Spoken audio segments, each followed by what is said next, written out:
ফরিদ ভাইকে দিয়ে শুরু করব। দর্শক, আমরা ভূমিকা দীর্ঘায়িত করি না, শুরুতে শুধু অনুরোধ থাকে আমাদের আলোচনা ভালো লাগলে আপনাদের চ্যানেল সাবস্ক্রাইব করে রাখতে পারেন পরবর্তী আপডেটের জন্য।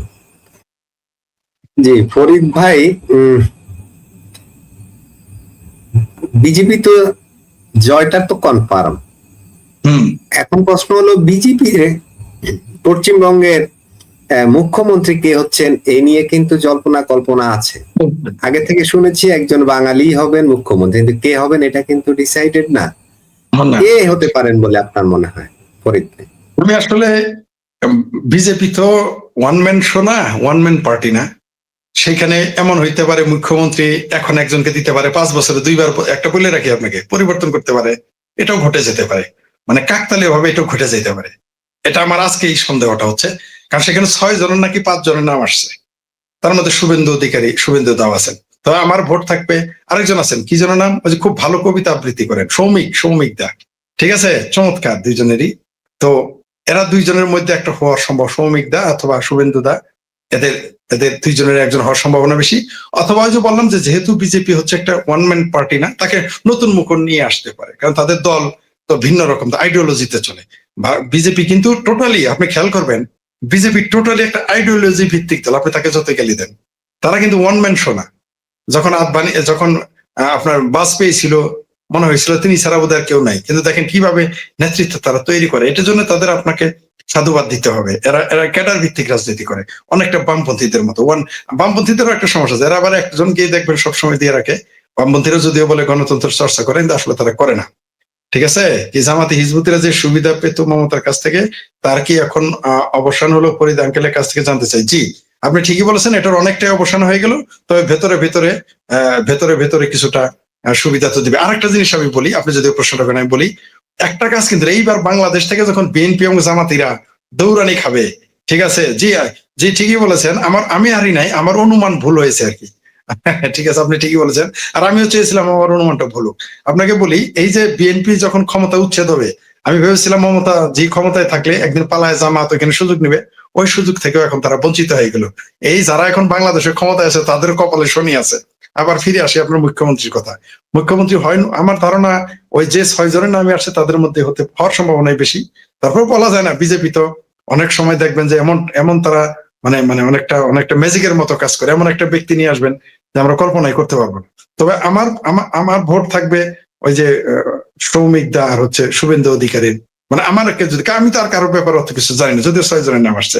যে আপনি দর্শক প্রশ্ন করেছেন বাংলাদেশ আমাদের সাথে টিএমসির যে লিঙ্ক ছিল, তাই বিজেপি আসছে, জামাতের বাড়াবাড়িটা কমবে। হ্যাঁ, অনেক কমে যাবে, অনেক। শুধু এটা না, আন্তর্জাতিক কিছু সমস্যা ছিল, আন্তর্জাতিক যে বিষয় আছে সেগুলো থেকেও বিচ্ছিন্ন হয়ে যাবে কলকাতাকে কেন্দ্র করে। তবে একটা জিনিস কি জানেন, বাংলাদেশ আর ভারতের যে যুদ্ধের কথাটা ছিল, সীমান্তে সংঘর্ষবাদ, একটা ফেক একটা স্যাবোটাজ ঘটিয়ে সীমান্তে, বাংলাদেশ এবং পশ্চিমবঙ্গের সীমান্তে একটা স্যাবোটাজ ঘটিয়ে যে যুদ্ধের একটা পরিকল্পনা ছিল, সেটা বোধহয় নস্যাৎ হয়ে গেছে। আমার ধারণা এটা কিন্তু একটা সম্ভাবনা ছিল, পরিকল্পনা ছিল, এটা কিন্তু এখন বন্ধ হয়ে যাবে। আমার ধারণা এটা বাংলাদেশে রক্ষা পেল, ভারতে কিছুটা রক্ষা পেল এই সরকারের পতনের কারণে। এই সরকারের পতন জনগণই ঘটিয়েছে, পশ্চিমবঙ্গের জনগণই, তারাই ঘটিয়েছে। তারা তো তাদের ভালোর জন্যই, যদি তারা তৃণমূলকে ভোট দিত তাতেও আমাদের কিছু করার ছিল না, কারণ তাদের ভোটের অধিকার, তাদের মতে, জনমতের প্রতি শ্রদ্ধা জানাতেই হবে আপনাকে, এছাড়া তো বিকল্প নাই গণতন্ত্রে। তবে আমার ওই 2 জনের কথা বললাম, তাদের 2 জনের একজন মনে হয় মুখ্যমন্ত্রী হয়ে যাবেন বলে আমি মনে করতেছি।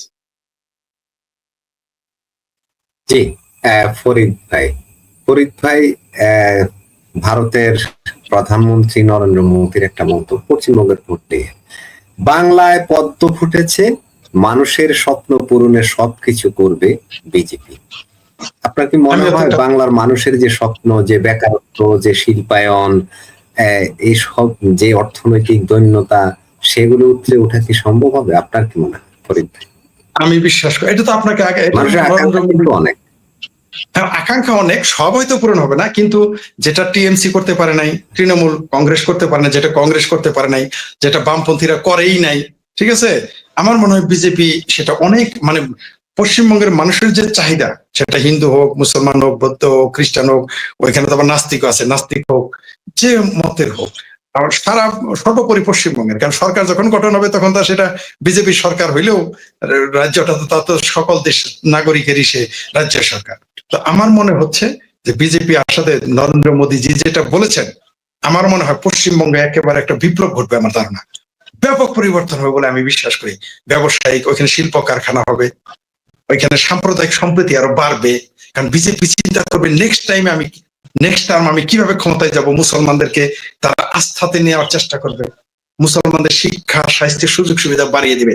যেটা আপনার চ্যানেলে তো আমি কয়েকবারই বলেছি, অন্যান্য চ্যানেলে বলেছি, এবং দেখবেন আসলেই ভালো হবে, হিন্দুদের জন্য ভালো হবে, মুসলমানের জন্য ভালো হবে, বাংলাদেশের জন্য ভালো হবে। যেমন অনেকে বলেছে, এখানেও লিখেছে যে আমরা তিস্তা বা গঙ্গার পানি মানে ভারতের পানি আমরা পাবো। জি, আমরা পাবো, আমি বিশ্বাস করি। এবার পানি সুরাহা হয়ে যাবে, কারণ কেন্দ্র সরকার তো দিয়ে রেখেছে, আটকে রেখেছিলেন রাজ্য সরকার মমতা ব্যানার্জি। সেই মমতাই আবার বাংলাদেশের জন্য জনপ্রিয় ছিলেন। তারা গালি দিত বিজেপির নেতাদের, কেন্দ্রের নেতাদের, নরেন্দ্র মোদীকে, অথচ পানি কিন্তু আটকে রেখেছিলেন মমতা ব্যানার্জি। তো এবার আমরা পানির হিসাবটা পেতে পারি বলে আমি বিশ্বাস করি। আমাদেরও লাভবান হব, পাশাপাশি আমাদের দেশে জঙ্গিবাদ কিছুটা স্তীমিত হবে, পশ্চিমবঙ্গে জঙ্গিবাদ কিছুটা স্তীমিত হবে, নিঃশেষ হয়ে যাবে না। কারণ জঙ্গিবাদীরাও তো একটা আইডিওলজিতে চলে, তারা বরং ভিন্ন ভিন্ন ভাবে অতি গোপনে কাজ করার চেষ্টা করতে থাকবে, কোনো সন্দেহ নাই, কিন্তু তারা চাপে থাকবে। তবে পশ্চিমবঙ্গে আপনি যেটা বলেছেন, নরেন্দ্র দামোদর মোদীজি যেটা বলেছেন, ভারতের প্রধানমন্ত্রী, যে পদ্মে তারা ভোট দিয়েছে সে সুফল তারা পাবে, এটা আমি বিশ্বাস করি আমি দৃঢ়ভাবে বিশ্বাস করি। এবং পশ্চিমবঙ্গের মানুষ অনেক সুফল পাবে বলে আমি মনে করি, তার কথার সাথে বিশ্বাস করি। এগুলো আমি আগেও বলেছি, এটা আপনারা প্রতিফলন দেখতে পারবেন 100 দিন বা 200 মানে 90 দিনের মধ্যে আপনারা প্রতিফল দেখতে পারবেন পশ্চিমবঙ্গে। আমার ধারণা অনেক সুফল পাবে, সবই তাদের পূরণ হবে বলছি না, কিন্তু অনেকগুলোই পূরণ হবে যেগুলো 3 সরকার, এই তৃণমূল কংগ্রেস বামপন্থীরা করে নেই। এটা আমি বিশ্বাস করি মনে প্রাণে। জি, ফরিদ ভাই, আমি রফিক ভাইয়ের কাছে একটু আসি। রফিক ভাই, বিজেপি তো জিতে গেল, গঙ্গা তিস্তার যেই পানির সঠিক হিস্সা বা ন্যায্য হিস্সা যেটা বাংলাদেশ থেকে আমরা বলি, সেই হিস্সা পাওয়ার কি আমাদের সম্ভাবনা তৈরি হলো, রফিক ভাই? ধন্যবাদ মাসুদ ভাই। আমি ফরিদ ভাইয়ের সাথে একমত হতে পারলাম না, এই কারণে আমি একটু পিছনের দিকে তাকায় দেখি।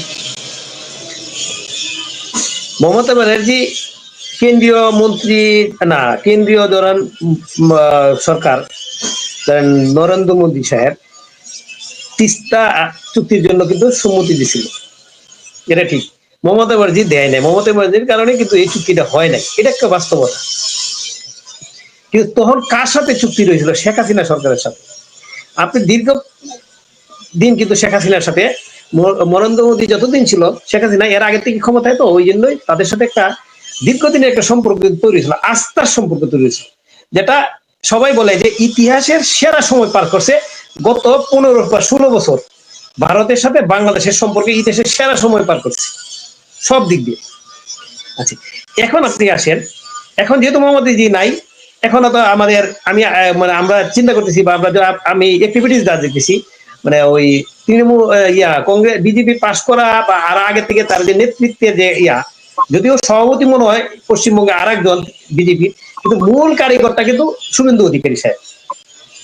শুভেন্দু অধিকারীকে ঘিরেই কিন্তু কর্মকাণ্ডটি চলছে, যা আমি দেখলাম ভিডিওতে, সব জায়গায় দেখলাম।